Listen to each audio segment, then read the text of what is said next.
Hello प्यारे बच्चों आज हम class 12th chapter 5th continuity and differentiability का पार्ट 5 देखेंगे। प्यारे बच्चों आपने देखा एक सिस्टमैटिक वे से हमने अभी तक सारी पढ़ाई की, जिसमें प्यारे बच्चों प्रीवियस 4 पार्ट्स में हमने कॉन्टिन्यूटी एंड डिफरेंशियबिलिटी के सबसे पहले हमने कॉन्टिन्यूटी की थ्योरी देखी, कॉन्सेप्ट सीखे, उसके बाद प्यारे बच्चों उनका एप्लीकेशन उन्हीं के क्वेश्चंस में हम देख रहे हैं। प्यारे बच्चों आपने देखा होगा कि हमने इसके पहले प्रीवियस 2 चैप्टर्स बहुत अच्छे से क्लास 12th के फिनिश किए, relation and function, inverse trigonometric function, जिनकी सेपरेट प्लेलिस्ट मेरे चैनल पे बनी हुई है, आप जाके देख सकते हैं। दूसरी बात यह है प्यारे बच्चों कि हमारा एक कोर्स क्लास 11th का भी रनिंग है, आप देख रहे हैं, सेपरेट प्लेलिस्ट बनी हुई है उनके चैप्टर्स की, आप जाके वो भी देख सकते हैं। तो प्यारे बच्चों ये है एक इनिशिएटिव उन बच्चों के लिए जो बच्चे महंगी पढ़ाई नहीं अफोर्ड कर सकते, प्लस एक अच्छी अपॉर्चुनिटी उन स्टूडेंट्स के लिए है जो students class 11th class 12th के साथ साथ कोई भी कॉम्पिटिटिव एग्जाम्स की प्रिपरेशन कर रहे हैं। प्यारे बच्चों अगेन हम सेम फॉर्मेट यूज़ करेंगे। सबसे पहले मैं क्वेश्चंस नोट करता हूं, फिर एक एक करके हम उनके सॉल्यूशंस देखेंगे। तो देखते हैं। देखिए प्यारे बच्चों ये क्वेश्चन है, क्वेश्चन नंबर 15। इसको बहुत अच्छे से रीड करेंगे, समझेंगे, सॉल्व करेंगे। लेकिन उसके भी पहले प्यारे बच्चों ये क्वेश्चन मैंने प्रीवियस क्लास में आपके लिए सॉल्व किया था, लेकिन वो वीडियो एडिटिंग की मिस्टेक की वजह से प्यारे बच्चों आपको नहीं मिल पाया, इसलिए इसको यहाँ देखेंगे। ठीक है, सबसे पहले हम क्वेश्चंस को रीड करते हैं, समझते हैं, उसके बाद सॉल्व करेंगे। देखिए क्वेश्चन क्या कह रहा है, find all the points of discontinuity. आपको सारे पॉइंट्स निकालने हैं डिसकंटिन्यूटी के of the greatest integer function, greatest integer function का डिफाइंड बाय। प्यारे बच्चों ग्रेटेस्ट इंटीजर फंक्शन डिफाइंड क्या है, f of x equals to, आप जानते हैं स्क्वायर ब्रैकेट के अंदर एक्स लिख के हम रिप्रेजेंट करते हैं। ठीक है, where x denotes the greatest integer less than. देखिए इस चीज़ को अच्छे से पढ़िए, क्योंकि ये चीज़ प्यारे बच्चों बहुत से टीचर्स क्या होता है अच्छे से नहीं समझा पाते। देखिए क्या लिखा है, denotes the greatest integer function less than और इक्वल टू एक्स, है कि नहीं ये आपको बताना है। ठीक है, देखिए सॉल्यूशन 15। प्यारे बच्चों आपके क्वेश्चन में ग्रेटेस्ट इंटीजर फंक्शन का ग्राफ नहीं बना था, मैंने इसलिए बना दिया क्योंकि ऑलरेडी मैंने आपको पढ़ा रखा है इनवर्स ट्रिग्नोमेट्रिक फंक्शंस में। ठीक है, तो ग्राफ वाले पोर्शन में आपको ये तो पता है कि ग्राफ ये होता है, सिर्फ मैंने रिप्रेजेंट करने के लिए, क्योंकि बाद में आप जानते हैं कि थोड़ा सा प्रॉपर नहीं बनता, और कोई बात नहीं। ठीक है, तो देखिए प्यारे बच्चों सबसे पहले क्या है, denotes the greatest integer less then और इक्वल टू एक्स। ठीक है, मान लेते हैं लेस देन और इक्वल टू एक्स की बात कर रहा है वो। ठीक है, देखिए प्यारे बच्चों अगर मैं, हमारे पास जो फंक्शन गिवन है, let f of x equals to x, ये है आपका ग्रेटेस्ट इंटीजर फंक्शन। ठीक है प्यारे बच्चों, मान लीजिए मैं कोई एक नंबर ले लूं इस रियल लाइन पे। ठीक है, नंबर सी, यहाँ पे कहीं पे भी कोई नंबर ले लूं, सी। ठीक है, बी एनी रियल नंबर। तो प्यारे बच्चों अब क्या होगा, अब देखिए प्यारे बच्चों इसमें 2 केसेस अराइज होंगे। 2 केसेस कैसे अराइज होंगे, मान लीजिए, देखिए मान लीजिए एक बार मैं सी को यहाँ लेता हूँ, मार्कर को अच्छे से देखिएगा। ठीक है, मान लीजिए मैं एक बार सी को यहाँ लेता हूँ। ठीक है, ये हमने सी लिया इस जगह पे पहली बार। ठीक है, इसी सेम सी को केस 1 में लिख के बताऊंगा आपको, लेकिन उसके पहले प्यारे बच्चों जब हम लिमिट चेक कर, कंटिन्यूटी चेक करते हैं, सॉरी, तो हम क्या करते हैं, देखिए कंटिन्यूटी जब हम चेक करते हैं तो सबसे पहले प्यारे बच्चों हम क्या लिखते हैं, देखिए limit x approaches to c f of x equals to f of c at that point. मतलब इसके नेबरहुड में भी चेक करके बताते हैं जब ये दोनों वैल्यूज बराबर होती हैं कि हमारा फंक्शन कंटिन्यूअस है। ठीक है, इस चीज को ध्यान रखिए। अब देखिए केस 1 देखते हैं। केस फर्स्ट क्या बन रहा है प्यारे बच्चों, हमने c यहाँ पे लिया। ठीक है, अच्छे से देखिएगा, आपके पास कंडीशन क्या है, फंक्शन क्या है, f of x equals to greatest integer function of x। ठीक है, इस c को हमने लिया पहले यहाँ पे इसके बीच में। तो प्यारे बच्चों एक चीज़ बताइए, आपको मैंने ग्रेटेस्ट इंटीजर फंक्शन का ग्राफ जब बताया था तो देखिए ये क्या रिप्रेजेंट कर रहा है, डार्क बबल, क्लोज इंटरवल। ये बबल क्या रिप्रेजेंट कर रहा है, ये प्यारे बच्चों ओपन इंटरवल रिप्रेजेंट कर रहा है। आप जानते हैं कि ग्रेटेस्ट इंटीजर फंक्शन का मतलब होता है कि यहाँ पे 1.99999 तक जो भी वैल्यू होगी प्यारे बच्चों, उसके लिए जो वैल्यू से हम रिप्रेजेंट करेंगे ग्रेटेस्ट इंटीजर फंक्शन को, वो क्या होगा, वो 1 ही होगा, क्योंकि इसमें ग्रेटेस्ट इंटीजर क्या है, ग्रेटेस्ट इंटीजर प्यारे बच्चों 1.99 में 1 ही तो है, इंटीजर है कि नहीं। तो प्यारे बच्चों इसी तरीके से हम रिप्रेजेंट करते हैं। तो इसका मतलब क्या है, देखिए इसका मतलब ये है कि इसकी कंडीशन देखिए यहाँ पे एफ ऑफ सी अगर हम रखेंगे इसमें तो ये क्या होगा, ये तो प्यारे बच्चों सी ही आएगा। सी क्यों आएगा, क्योंकि मान लीजिए इस जगह पे मैं ले रहा हूँ तो 1 पॉइंट मान लीजिए 6 है, थोड़ी देर के लिए एज्यूम करिए जो हम सी की वैल्यू मानते हैं मान लीजिए 1.6 हमने मानी, ठीक है। तो 1.6 से पहले प्यारे बच्चों इंटीजर कौन सा, बड़ा इंटीजर, ग्रेटेस्ट इंटीजर, तो 1 ही तो है। तो वही सेम कंडीशन, ठीक है, आप कुछ भी रखेंगे तो आपको सी ही मिलेगा।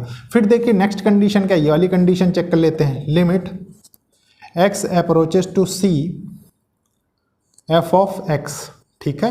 अब ये क्या रिप्रेजेंट कर रहा है, देखिए आप इस सी के जस्ट नेबरहुड में वैल्यू चेक करिए, देखिए यहाँ पे, ठीक है। तो आप देखेंगे प्यारे बच्चों कि मान लीजिए मैंने आपसे अभी क्या कहा कि मान लीजिए इसको 1.6 है थोड़ी देर के लिए, ठीक है। अगर आप प्यारे बच्चों 1.7 लेंगे इसके नेबरहुड में या 1.5 लेंगे तो देखिए दोनों में ग्रेटेस्ट इंटीजर क्या है, 1 ही तो आ रहा है। तो इसका मतलब ये भी यही हो जाएगा, ठीक है, हो गया। अब प्यारे बच्चों ये क्या है, ये देखिए इसको ऐसे ना लिख के ऐसे लिख दीजिए सी।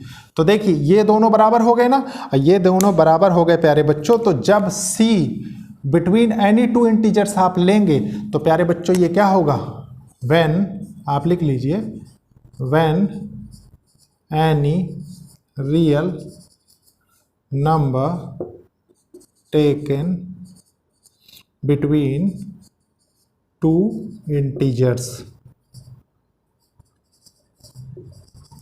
function is continuous। यहां तक कोई कंफ्यूजन नहीं। अब प्यारे बच्चों ये केस आप समझ गए, ठीक है। अब एक नेक्स्ट केस मैं बताता हूं, इसको रब कर देता हूं, ठीक है। देखिए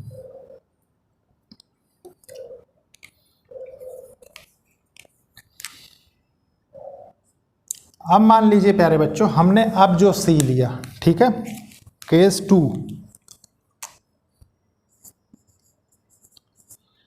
केस टू में हमने अब जो सी लिया वो मान लीजिए किसी इंटीजर वैल्यू पे लिया, मान लीजिए यहां ले लेते हैं हम, सपोज इसको ब्लैक नहीं रेड से ही बनाएंगे, ठीक है। देखिए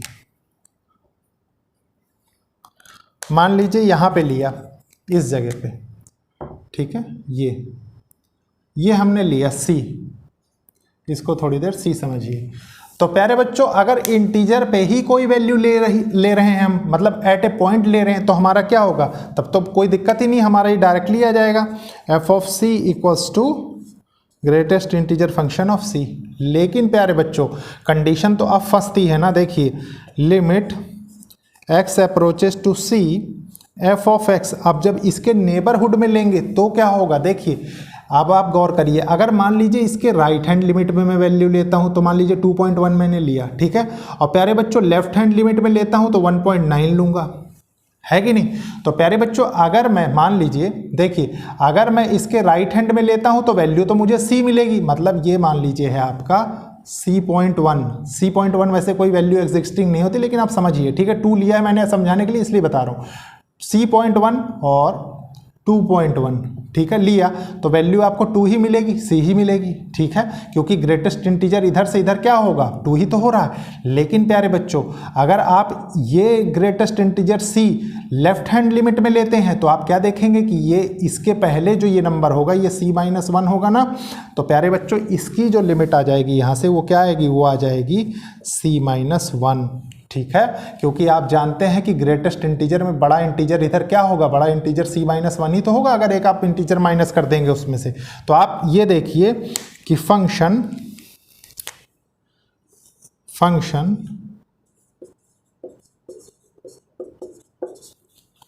is discontinuous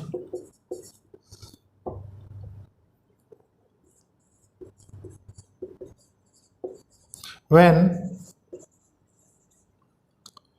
C is any integer value, ठीक है, ये कंडीशन थी। तो प्यारे बच्चों ये थे दोनों केसेस, ठीक है, एक पॉइंट पे आपको क्या हो रहा है, कंटिन्यूअस मिल रहा है, एक पे डिसकंटिन्यूअस मिल रहा है। तो प्यारे बच्चों ये था क्वेश्चन 15 का सोल्यूशन। आपने देखा कितने अच्छे से, यही चीज़ यहाँ पे समझने लायक थी।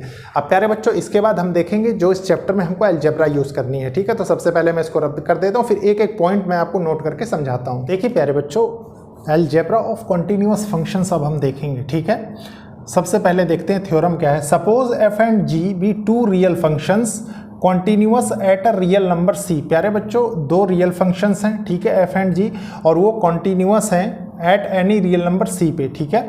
उसके बाद प्यारे बच्चों ये 4 केसेस आपके पास निकल के आते हैं, 4 रिजल्ट्स, 4 केसेस, जो भी आप कहना चाहें। देखिए, then f plus g is continuous at x equals to c, f minus g is continuous at x equals to c, f into g is continuous at x equals to c, और f by g is continuous at x equals to c provided g of c is not equals to 0। प्यारे बच्चों, मैंने बहुत अच्छे से समझा दिया आपको रेसिप्रोकल का कॉन्टिन्यूटी चेक करना, ठीक है, तो कोई प्रॉब्लम नहीं होगी। आप ये जान गए हैं कि डिनोमिनेटर 0 क्यों होता है। अब इसके बाद देखिए क्या है, we are investigating continuity of f plus G at X equals to C. प्यारे बच्चों, मैं एक ही प्रूफ करवाऊंगा, बाकी प्रूफ आप खुद करने की कोशिश करिए, ठीक है, ताकि आपकी अप्रोच और क्रिस्टल क्लियर हो। देखिए क्या है, clearly it is defined at x equals to c. We have, प्यारे बच्चों, x इक्वल्स टू सी पे क्लियरली डिफाइन हो रहा है ये चीज़, ठीक है, मतलब मान रहे हैं हम। वी हैव, देखिए, limit x approaches to c f plus ji of x, ठीक है। तो इसको हम प्यारे बच्चों ब्रेक करके इस तरीके से लिख सकते हैं, by definition of f plus G, मतलब दो फंक्शंस, दो कॉन्टिन्यूअस फंक्शंस का सम ले रहे हैं हम, ठीक है। उसके बाद प्यारे बच्चों हमने क्या किया, limit x approaches to c f of x plus limit x approaches to c g of x by the theorem of limits. आपने प्यारे बच्चों लिमिट्स की अलजेब्रा मेरे थ्रू पढ़ी है, आपको पता है कि हम लिमिट्स को ऐसे ब्रेक करके लिख सकते हैं कंटिन्यूअस फंक्शंस के साथ, जो ये फंक्शंस आपको गिवन है, ठीक है। कॉन्टिन्यूअस होना जरूरी नहीं है, लेकिन यह है कि आप इसको ब्रेक करके ऐसे लिख सकते हैं, ठीक है, जो भी आपको क्वेश्चन दिया है उसको सॉल्व करने के लिए। अब देखिए, इसीलिए प्यारे बच्चों मैंने क्या कहा, अलजेब्रा ऑफ लिमिट्स में। उसके बाद देखिए क्या है, यह है, आप जानते हैं कि limit x approaches to c f of x अगर कॉन्टिन्यूअस होगा तो प्यारे बच्चे equals to f of c होगा ना, तो इसके बदले हमने ये लिख दिया, इसके बदले हमने ये लिख दिया, कोई प्रॉब्लम नहीं है। मतलब देखिए, मैं आपको बता देता हूँ, एक केस समझाऊंगा बस। देखिए, limit x approaches to c f of x आपने देखा मेरे थ्रू अभी तक बहुत अच्छे से, ठीक है, इसको हम f ऑफ c लिखा करते थे, ठीक है। तो प्यारे बच्चों वही है, देखिए, इतने के बराबर हमने ये लिख दिया और इसके बराबर हमने ये लिख दिया, कोई प्रॉब्लम नहीं। फिर अगेन देखिए, f plus ji of c हमने कर दिया by the definition of f plus G. तो प्यारे बच्चों यहाँ से हम क्या बता सकते हैं, यहाँ से हम ये बता सकते हैं कि f plus g is continuous at any real number c, ठीक है। अब प्यारे बच्चों, ये था आपको जानने के लिए अलजेब्रा ऑफ कंटिन्यूअस फंक्शन। अब इसके बाद कुछ और पॉइंट्स हैं, सबसे पहले मैं उनको आपके साथ डिस्कस कर देता हूं, फिर हम इसके क्वेश्चंस देखेंगे। देखिए प्यारे बच्चों, अब हम कुछ रिमार्क्स देखेंगे। सबसे पहले फर्स्ट देखते हैं, as a special case of third. इस थर्ड का स्पेशल केस हम देख रहे हैं। If f is a continuous function, मान लीजिए ये जो f है प्यारे बच्चे, ये कॉन्टिन्यूअस फंक्शन है, ठीक है। That is f of x equals to lambda, मान लीजिए f ऑफ x की वैल्यू हमने लेमडा मान ली, ठीक है, for some real number lambda. प्यारे बच्चों, लेमडा क्या है, एक रियल नंबर है कोई, ठीक है। Then the function lambda into G, प्यारे बच्चों अगेन देखिए, ठीक है, lambda into G defined by lambda into G of X. इसको हम क्या लिख सकते हैं, lambda into G of x is also continuous, ठीक है, वो भी कंटिन्यूअस होगा। इन पर्टिकुलर अगर हम माने एक पर्टिकुलर केस में, if lambda equals to -1 the continuity of function implies continuity of -f। आप खुद गौर करिए प्यारे बच्चों कि अगर लेमडा इक्वल्स टू -1 हम लेंगे तो यहाँ पे -1 रखेंगे तो -1 क्या होगा, f की वैल्यू, देखिए इस फंक्शन की वैल्यू क्या हो जाएगी, अगर इसको हम माइनस कर देंगे लेमडा को -1 तो ये -f हो जाएगा ना, माइनस ऑफ फंक्शन हो जाएगा, तो वो चीज़ है प्यारे बच्चों, ठीक है। उसके बाद देखिए, as a special case of 4, इस वाले का देखिए एक स्पेशल केस क्या बनता है। If function f is a constant function, मान लीजिए f क्या है, एक कांस्टेंट फंक्शन है, ठीक है, f of x equals to lambda, then the function lambda by g defines by lambda by g of x, ठीक है, equals to lambda by g of x is also continuous function whenever g of x is not equals to 0। आप जानते ही चीज होती है, ठीक है। In particular the continuity of g implies continuity of 1/g, ठीक है। ये क्या कह रहा है, देखिए कॉन्टिन्यूटी ऑफ जी क्या है, इंप्लाई कर रही कि 1/g भी कंटिन्यूअस होगा। प्यारे बच्चों, ये था theoretical part, algebra of continuous function. अब इसके बाद मैं कुछ और क्वेश्चंस लूंगा ताकि आपकी कॉन्सेप्चुअल क्लैरिटी और अच्छी हो सके। देखिए प्यारे बच्चों, इस क्वेश्चन को बहुत अच्छे से देखेंगे। Prove that every rational function is continuous. हमको ये बताना है कि हर रैशनल फंक्शंस कॉन्टीन्यूअस है। अब प्यारे बच्चों रैशनल फंक्शन क्या होगा, सबसे पहले ये समझिए। मान लीजिए let f of x equals to p of x by q of x मान लेते हैं, ठीक है। ये एक रैशनल फंक्शन है where q of x is not equals to 0। अब प्यारे बच्चों एक चीज़ बताइए, मैं इसमें लिखता हूँ ये क्या है, suppose p and q are polynomial. तो आप प्यारे बच्चों एक चीज़ जानते हैं, मैंने आपको क्वेश्चन के थ्रू भी करवाया था कि पॉलिनोमियल फंक्शन क्या होता है, एक कंटिन्यूअस फंक्शन होता है, ठीक है। अगर एक कॉन्टिन्यूअस फंक्शन होता है प्यारे बच्चों, हमने ये माना कि p और q पॉलिनोमियल है, तो इसका मतलब है p बाई q भी कॉन्टिन्यूअस होगा। हेंस आप कह सकते हैं polynomial function.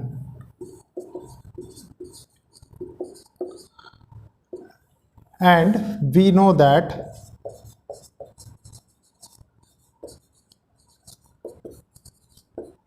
polynomial function are continuous।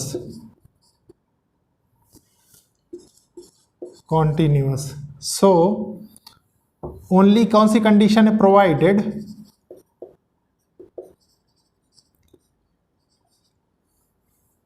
qx is not equals to 0, ये 0 के बराबर नहीं हो, और बाकी तो ये प्यारे बच्चों क्या होगा, कॉन्टिन्यूअस फंक्शन होगा। तो प्यारे बच्चों ये था एक क्वेश्चन। अब इसके बाद हम देखेंगे नेक्स्ट क्वेश्चन, लेकिन उसके पहले मैं इसको रब करूंगा। देखिए प्यारे बच्चों इस क्वेश्चन को बहुत अच्छे से रीड करेंगे, समझेंगे, सॉल्व करेंगे। देखिए क्वेश्चन क्या है, discuss the continuity of sine function. आपको साइन फंक्शन की कॉन्टिन्यूटी बतानी है, ठीक है। देखते हैं, देखिए प्यारे बच्चों क्वेश्चन क्या है। क्वेश्चन को जानने से पहले प्यारे बच्चों इनवर्स ट्रिग्नोमेट्रिक फंक्शन में मैंने आपको साइन का ग्राफ बताया था, ठीक है। देखिए कुछ इस तरीके से, इतना ही रखते हैं इसको, ठीक है।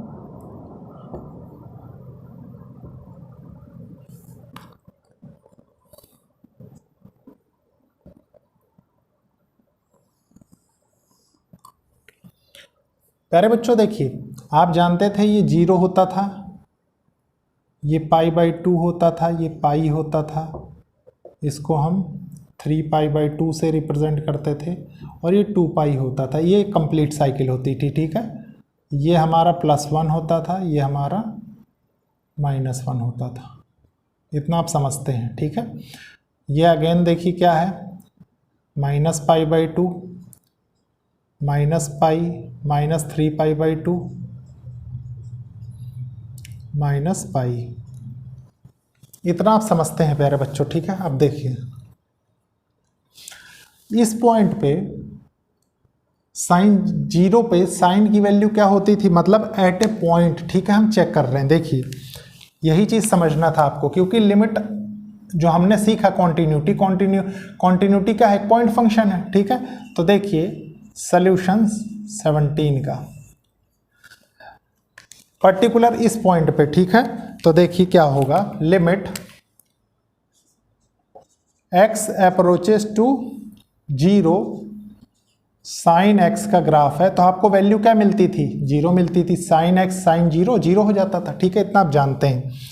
अब प्यारे बच्चों एक चीज़ बताइए, हमें कंटिन्यूटी के लिए क्या करना है, कंटिन्यूटी के लिए मान लीजिए इस पॉइंट के नेबरहुड में चेक करना है, इधर और इधर, ठीक है। तो कोई भी एक लेके हम चेक करते हैं। पहले देखिए suppose x equals to c plus h ले लेते हैं, ठीक है, कोई प्रॉब्लम नहीं। c क्या है, जहां पे c एक रियल नंबर को रिप्रेजेंट कर रहा है, ठीक है।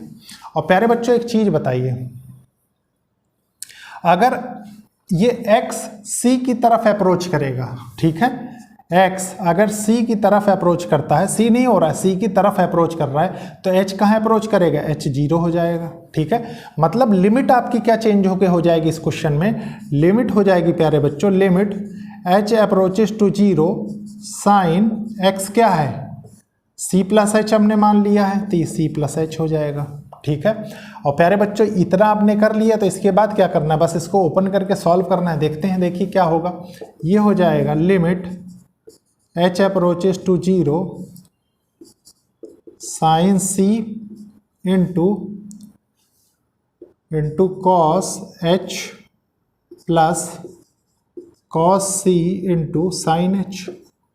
ठीक है, इस पे हमने कौन सी प्रॉपर्टी लगाई है, इसमें हमने प्यारे बच्चों ये प्रॉपर्टी लगाई है। देखिए sine a plus b equals to sine a into cos b plus cos a into sine b। ठीक है, तो देखिए क्या होगा, ये हो जाएगा यहाँ पे h की वैल्यू 0 मतलब cos h, मतलब ये क्या हो जाएगी प्यारे बच्चों cos, देखिए cos 0 पे वैल्यू क्या होती है 1 होती है। ठीक है, साइन 0 पे 0 होती है तो साइन h मतलब ये तो 0 हो जाएगा। ठीक है, और ये 1 हो जाएगा आपका, तो 1 इंटू साइन सी क्या होगा, अगर हम ये करेंगे लिमिट h अप्रोचेस टू 0 तो ये तो प्यारे बच्चों आपके पास आ जाएगा ना साइन सी। और देखिए कौन सी कंडीशन फुलफिल हो गई, ये वाली कंडीशन आपने फुलफिल कर ली ना। देखिए limit x approaches to c f of x equals to f of c। देखिए साइन x आप ले रहे थे, साइन c आ गया आपका। ठीक है, इसका मतलब क्या है, hence sine x is a continuous function. अब प्यारे बच्चों दो छोटे छोटे रिजल्ट्स और यहाँ पे समझेंगे आप। ठीक है, क्या, एक तो प्यारे बच्चों ये लिख लीजिए साइन x जैसे कंटिन्यूअस फंक्शन है, सिमिलरली प्यारे बच्चों cos x is a continuous function. और प्यारे बच्चों देखिए tan x क्या होता है, tan x देखिए मैं इधर लिख देता हूं, चलिए ठीक है। tan x क्या होता है, tan x होता है प्यारे बच्चों sine x by cos x। ठीक है, ये अभी प्यारे बच्चों जब अलजेब्रा ऑफ कॉन्टिन्यूअस फंक्शन हमने देखा तो p by Q rational form वाला देखा ना, तो इसकी कंडीशन क्या होगी, इसकी कंडीशन हो जाएगी प्यारे बच्चों कि एक तो cos x is not equals to 0 होना चाहिए और x equals to 2n plus 1 pi by 2 is not equals to, इसके बराबर नहीं होना चाहिए। ठीक है, तो प्यारे बच्चों ये कंडीशन अगर ये फॉलो करता है तो p बाई क्यू के फॉर्म में है, मतलब जो मैंने पॉलिनोमियल वाली कंडीशन रख के बताई ना जहाँ पे x एक रियल नंबर है, तो वही चीज यहाँ से रिप्रेजेंट कर रखी। इसका मतलब ये भी क्या है, hence tan x is also continuous function. ठीक है, सिर्फ एक कंडीशन नहीं बननी चाहिए ये वाली। तो प्यारे बच्चों ये आपने 3 चीजें यहाँ पे डिफाइन कर दी, साइन का प्रूफ देख लिया हमने, कॉस को बता दिया कि वो कंटिन्यूअस फंक्शन है सिमिलरली जैसे साइन एक्स है, आप यहाँ पे लिख लीजिए सिमिलरली। ठीक है, उसके बाद 10 का भी हमने बता दिया। तो प्यारे बच्चों ये था क्वेश्चन 17। अब इसको रब करते हैं। देखिए प्यारे बच्चों अब हम कुछ बहुत इंपॉर्टेंट चीज सीखेंगे। देखिए सबसे पहले एक प्रॉपर्टी देखते हैं, फिर एक थ्योरम देखेंगे। देखिए क्या है, an interesting fact is the behaviour of continuous function. प्यारे बच्चों एक इंटरेस्टिंग फैक्ट कॉन्टिन्यूअस फंक्शन के बिहेवियर के बारे में हम जानेंगे with respect to composition of function. Composition of functions मतलब क्या होता है प्यारे बच्चों कि एक फंक्शन के अंदर दूसरा फंक्शन क्लब्ड हो, मतलब जैसे f ऑफ x के बारे में अभी तक पढ़ रहे थे आप, मान लीजिए f of g of x आपको पढ़ना हो तो वो चीज़ें देखने के लिए। ठीक है, तो देखिए किस तरीके से आप पढ़ेंगे, उसको क्या बोलते हैं, composition of function. Recall that if f and g are two real functions, मान लीजिए हमने अभी तक जो देखा उसमें क्या देखा कि f और g क्या है, एक रियल फंक्शंस हैं। ठीक है, मतलब 2 रियल फंक्शंस हैं, तो f of g of x को हम ये लिख सकते हैं f ऑफ gx। ठीक है, then is defined whenever the range of g is, देखिए इस पॉइंट को बहुत अच्छे से समझेंगे, range of g is subset of domain of f। ठीक है, मतलब इस f के सबसेट की रेंज, मतलब ये g ऑफ x वो होगा। ठीक है, सबसेट होगा। The following theorem stated without proof. प्यारे बच्चों ये थ्योरम जो मैं आपको बताने जा रहा हूँ ये विदाउट प्रूफ है। ठीक है, captures the continuity of composite functions. प्यारे बच्चों ये क्या है, ये सिर्फ आपको कंपोजिट फंक्शंस की कॉन्टिन्यूटी के बारे में बताएगा। ठीक है, अभी मैं एक क्वेश्चन के थ्रू आपको कॉन्सेप्ट यहीं क्लियर कर दूंगा कि एग्जैक्टली क्वेश्चन होता क्या है। देखिए क्या है, suppose f and g are real valued functions. मान लीजिए f और g क्या है, रियल वैल्यूड फंक्शंस है, such that f of g is defined, मतलब f ऑफ g इस तरीके से डिफाइन होगा एट c। ठीक है, मतलब किसी पॉइंट c पे। आप जानते हैं हम कंटिन्यूटी एक पॉइंट पे चेक करते हैं। ठीक है, if g is continuous at c, मान लीजिए g कहाँ पे कॉन्टिन्यूअस है, c पे, and f is continuous at g of c, और प्यारे बच्चों f कहाँ कॉन्टिन्यूअस है, g ऑफ c पे। इस चीज को अच्छे से समझिए। Then f of g is continuous at c, तभी हम कह सकते हैं प्यारे बच्चों कि f ऑफ g क्या होगा, कॉन्टिन्यूअस होगा एट c पे। देखिए अब आपको एक क्वेश्चन दिया है, show that the function defined by f of x equals to sin x square is the continuous function। आपको ये कह रहा है कि f of sin x square एक continuous function है। प्यारे बच्चों अभी तक आपने इस तरीके का फंक्शन नहीं पढ़ा होगा, ठीक है, लेकिन अब देखिए इसका कॉन्सेप्ट यही मैं क्लियर कर देता हूँ। आपको प्रॉपर्टी क्या कह रहा है, देखिए इस लाइन को अच्छे से पढ़िए, इस थ्योरम की। g is continuous eight c, मान लीजिए कोई फंक्शन है, इसको मान लीजिए ये कुछ इस फॉर्म में लिखा हुआ है, f of x equals to sine x square, ये गिवन है आपकी कंडीशन। ठीक है, उसके बाद प्यारे बच्चों आपको क्या दे रहा है, ये कुछ इस तरीके से फंक्शन दे रहा है। देखिए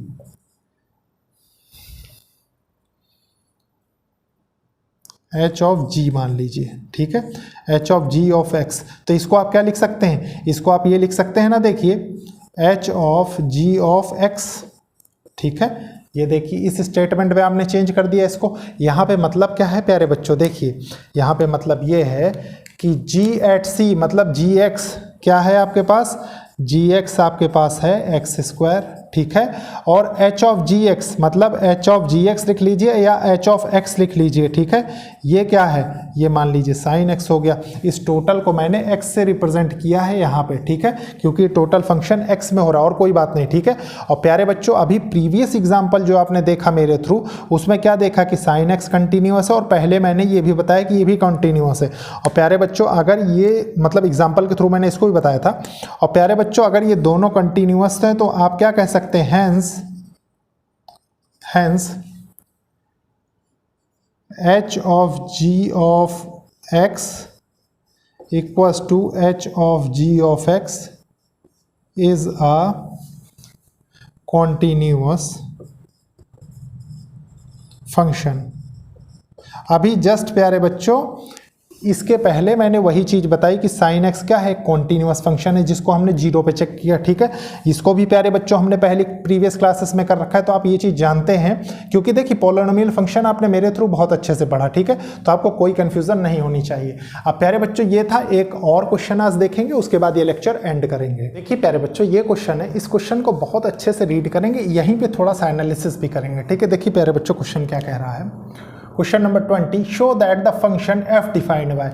आपको ये बताना है कि फंक्शन f किस तरीके से डिफाइन हो रहा है। f of x equals to mod 1 minus x plus mod of x overall mod where x is any real number, जहाँ पे x कोई रियल नंबर है। ठीक है, is a continuous function.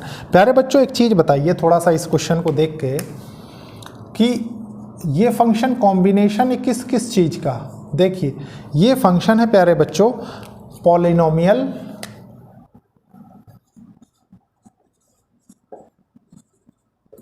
Plus modulus function का कॉम्बिनेशन। ठीक है, और आप जानते हैं प्यारे बच्चों कि ये क्या है, ये दोनों फंक्शन कॉन्टिन्यूअस होते हैं। कॉन्टिन्यूअस होने का मतलब क्या है कि ये ओवरऑल भी कॉन्टिन्यूअस होंगे।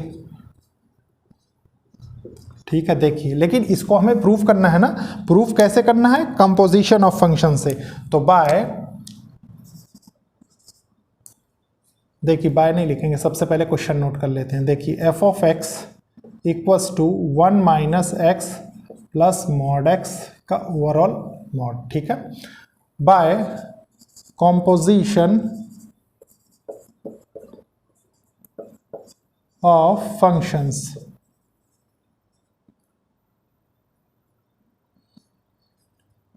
फंक्शंस। ठीक है, ये क्या लिखा हुआ है, ये लिखा हुआ है प्यारे बच्चों कि f ऑफ x किसके बराबर है, h of g of x के, ठीक है, जिसमें प्यारे बच्चों इसको आप क्या लिख सकते हैं, इसको आप लिख सकते हैं ना h of g of x, ठीक है। अब देखिए मैं एक एक सेपरेट टर्म बताता हूँ। देखिए जी ऑफ एक्स क्या है, जी ऑफ एक्स से प्यारे बच्चों ये देखिए 1 minus x plus mod x, ठीक है। और प्यारे बच्चों एच ऑफ एक्स क्या है, एच ऑफ एक्स है आपके पास ये बड़ा वाला जो मॉड है, ठीक है, बड़े वाले मॉड के अंदर मतलब ये टोटल है मॉड एक्स, हमने यहाँ पे इसको क्या एक्स से रिप्रेजेंट किया है, ठीक है। तो ये हो गया प्यारे बच्चों। और यहाँ से क्या पता लग रहा है, यहाँ से आपको ये पता लग रहा है कि हेंस ये क्या है, ये है प्यारे बच्चों h of g of x equals to h of g x, ठीक है, यही चीज पता लग रही है।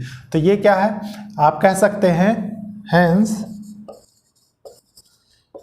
इट इज अ कॉम्बिनेशन और कॉम्पोजिशन और of polynomial and modulus functions. So it is continuous, ठीक है। आप समझ चुके हैं प्यारे बच्चों कि मैंने आपको क्या समझाया, बस आपको इसमें यह पहचानना है कि कॉम्बिनेशन किसके किसके साथ कॉम्पोजिशन बन रहा है, ठीक है, बस यही चीज़ आपको बतानी थी कि जहाँ से हम चले थे वहीं हम पहुँच गए। तो यहाँ तक कोई, और ये प्यारे बच्चों है किसके बराबर, देखिए ये ओवरऑल एफ ऑफ एक्स के बराबर है ना, ठीक है, इसके बराबर। तो जहाँ से चले थे वहीं पहुँच गए, बस आपको चीज़ें पहचानना और उसको प्रॉपर इम्प्लीमेंट करना है। अब इसके बाद हम देखेंगे प्यारे बच्चों एक्सरसाइज 5.1, लेकिन वो स्टार्ट करेंगे हम नेक्स्ट लेक्चर में। तो लेक्चर को लाइक शेयर सब्सक्राइब करिए और कोशिश करिए कि ज़रूरतमंद स्टूडेंट्स तक लेक्चर्स पहुँचे। ओके, थैंक यू बच्चों।